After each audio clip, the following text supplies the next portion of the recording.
बोल ना तर सुधरून बोल. मी तर तेच सांगून राहिलो ना. आम्ही दोघं नवरा बायको शेतामधून येतो, आम्ही चटणी खातो आणि पोरं बारं घेऊन सहपरिवार जेवतो ना. जेवण तशी आमची व्यवस्था तशी का झालं? अरे बायको पाहिजे मोठी झोप. तुम्हाला काय करायचं? बायकोला धाब्यावर झोपून मी सपरी झोपू? मी असं म्हणतो का रे? तुम्ही विचार कसे तोंड टाकता मला सांगून नाही द्या ना. बोलत अर्थशीर बोलत जा. सत्य बोलतो मी. बोल. आता मग आमच्या जेवण खावण झालं का 12 वाजता बरोबर डोळा लागत येते आणि 12:15 कधी काटा गेला तुम्हा दोघा नवरा बायकोच्या काट्या कुठे कोकण भाकर चालू झाला तर मा घरचे दोनचे दोन लेकरं दचकुदच उठतात. मग मा घरचे दोनचे दोन लेकरं दचकुदच उठत असतील तर आम्ही दोघं नवरा बायको दोघं त्याची व्यवस्था तू कर. ग्रामपंचायत का त्यांच्या मुख्य सांगून राहिला तू? ग्रामपंचायत मध्ये नवीन योजना आली का भाऊ? तू बोलता कसं एवढं जोराजोरानं? नाही, त्याची नवीन योजना आली ग्रामपंचायत मध्ये की ज्याची बायको झोपत नसन हे ग्रामपंचायत वाले येतील ना त्याच्या बायका झोपवून देतील. त्या म्हणलं ते म्हणतो व्यवस्थेने आली ना. हो आपली व्यवस्था आपण करा. अरे बाबा हा तर तरच मध्ये आहे काय 15 दिवसाचा जमाना झाला पाटील साहेब. झोपीले डोरा नाही आहे. डोळ्याला झोप. अरे झोपीले डोरा किंवा डोळ्याला झोप काम तर एकच होईल ना. होतं का? असं काऊन नाही? हा तर तरच मध्ये आहे काय माझ्या गावच्या ढोराला वासरा नाही आहे. कोणता माझ्या गावचे ढोरा वासरा कुठ्यावर बसत नाही पाटील साहेब. बरोबर. त्याकडे उठायला कुठचं तसं कुठत असते. ढोरा वासरा सुटले ना 11 जाऊन मीटिंग घेतला तर त्याची गोष्ट त्या सांड्याला सांगितलं. ते गोष्ट सांड्याला पटली नाही. तुम्हाला संसवाले येत होता. मग मी म्हणलो मी जिवंत असताना माझ्या गावच्या पाटलाला सांड्या मारेल का रे? आलो पटवर त्याच्या मागे धरलो त्याची कुस्तीला चित्तात चित्तो पण माझ्या काय आवडेल दीड किल्या ह्या परिसरात तुला दीड किल्या म्हणते.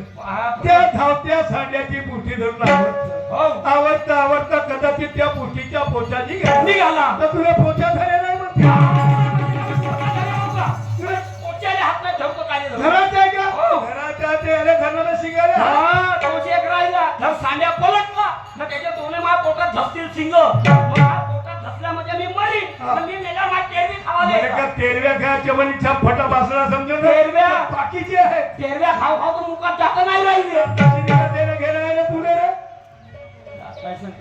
का घेणं जाऊ द्या पाटील साहेब. माझ्या श्रीराम म्हणे त्या माणसात धाक नाही करावा नाही ठसका नाही वजन नाही रुबाब नाही इम्प्रेशन नाही त्या माणसानं बायको नाही करावा. तू आता खूप झुकल ना हाई त्याचा नातू त्याच्यापेक्षा त्याला बायको नाही करा. हो कसे आमच्यावर वाटतं तू ह्या म्हणण्याप्रमाणे मी पहाडावर जाऊ. पण तो माणूस तेव्हा त्या छाती ठोकपणे आपला विचार मांडते त्याचा धाक दराला त्याच्या बायको जवळ चांगला. ठसका वजन इम्प्रेशन हा पाटील साहेब उभी कधी असं ना पाऊल टाकतो तर मने पाण्याने उतारी झोपते. धाक ठेवा लागते. लोक आपली बायको हातात नाही ठेवत पण मुठीत ठेवतो. एकच माणूस पाहिलं तर शंकर दिले त्याला झोपट्यात ठेवलं हा मुठी ठेवाले वजन लागते पाटील साहेब. माणूस जर मी 35 किलोचा दिसत असेल पण बायको घरामध्ये 70 किलोची पोहोचते. काय साठी पोहोचतो म्हणजे हप्ताभर आता आपण तेवढी 8व्या दिवशी तशीच दिसल्या पाहिजे. तुमच्यासारखा आहो का म्हणून माझी जिंदगी चुकला माझ्या.